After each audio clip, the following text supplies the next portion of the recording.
Shin Megami Tensei and Fire Emblem are some of the longest running JRPG franchises in the genre, having both been around since the late 80s and early 90s. However, it's only recently that they've gained serious popularity in the mainstream, what with the rise of the Persona series and landmark entries like Fire Emblem Awakening. They're both relatively different types of JRPG, which is why it was probably a surprise to anyone paying attention when the two franchises crossed over in the game Tokyo Mirage Sessions #FE, which came out in 2015 for the Nintendo Wii U. If we look at the time period in which Tokyo Mirage Sessions came out, a crossover between SMT and Fire Emblem made a lot of sense. The Persona series was blowing up thanks to Persona 4 and its various spin-offs, and Fire Emblem was still basking in the runaway success of Awakening. A crossover between these two games, if done well, could surely capture the attention of the JRPG market. However, despite relatively good review scores, the game didn't sell too well on release, and even though nowadays it's managed to escape to the Switch, it's still not a very well-known game. You might be surprised because of how popular the franchises involved are, but to be honest, Tokyo Mirage Sessions is possibly the weirdest crossover in JRPGs, and that probably plays a lot into its unpopularity. The first major hitch is in the game's concept. With SMT being based on the occult, demons, and urban post-apocalyptica, and Fire Emblem being based in medieval fantasy and sword and sorcery type stories, how does Tokyo Mirage Sessions mix these concepts together? The answer is, apparently, an idol game in Shibuya. Our main cast are members of a talent agency, all working in different parts of the entertainment industry, whether it be as actors or singers. However, their world is under attack by mirages that attempt to steal performa from humans. By becoming mirage masters and using performa of their own, our heroes turn their talents for singing and acting into the power needed to defeat these mirages and save the day. It's certainly a unique premise, no doubt, and the game definitely goes all in on the entertainment idol aspect of the series for sure.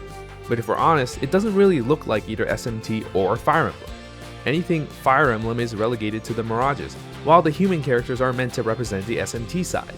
The aesthetic and atmospheric elements of either franchise are pretty much wholly absent in Tokyo Mirage Sessions, which means it's hard to feel like you're playing a cross between both franchises here. To add to this, there are no SMT representatives in Tokyo Mirage Sessions at all, Persona or otherwise, and honestly, that kind of sucks. One of the biggest things people want from a crossover is seeing their favorite characters meet up and interact.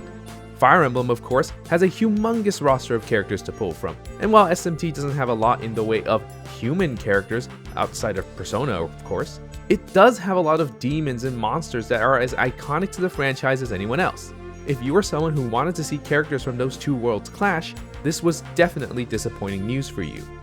Still, at least we get to see some Fire Emblem characters in an Atlus style setting, even if they're in these reimagined Mirage forms. So who do we get? Well, there's Chrom from Fire Emblem Awakening, and Sita from Fire Emblem Shadow Dragon and the Blade of Light. Then there's Kain from Fire Emblem Shadow Dragon and the Blade of Light, and Tharja from Fire Emblem Awakening.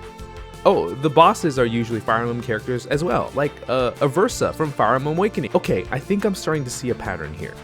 Now, it genuinely cannot be understated just how massive Fire Emblem Awakening was for the franchise. It literally brought Fire Emblem from the brink of death, and with Tokyo Mirage Sessions coming out only a couple of years after its release, it was kind of a given that it'd be overrepresented. Even so, it's crazy that no other games aside from the first were represented in this game. Not even characters from games like The Blazing Blade, the first game that made it to the West, or fan favorites showing up in Smash like Ike from Path of Radiance get even a hair of a mention here. I think it quickly becomes clear why Tokyo Mirage Sessions didn't manage to make much of a splash in the JRPG community. Whether you're a Shin Megami Tensei fan or a Fire Emblem fan, it's hard to feel like this is a worthwhile crossover. And on its face, exactly how this game is related to each franchise is hard to see.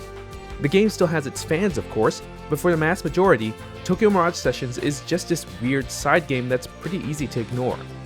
And honestly, that sucks because Tokyo Mirage Sessions is actually a really good game. It may not be a traditional crossover, but there are certainly still a lot of aspects from Shin Megami Tensei and Atlus in general that managed to make it into the game. In fact, it might be better to call Tokyo Mirage Sessions a Fire Emblem game in the style of Atlus rather than a crossover between Fire Emblem and Shin Megami Tensei.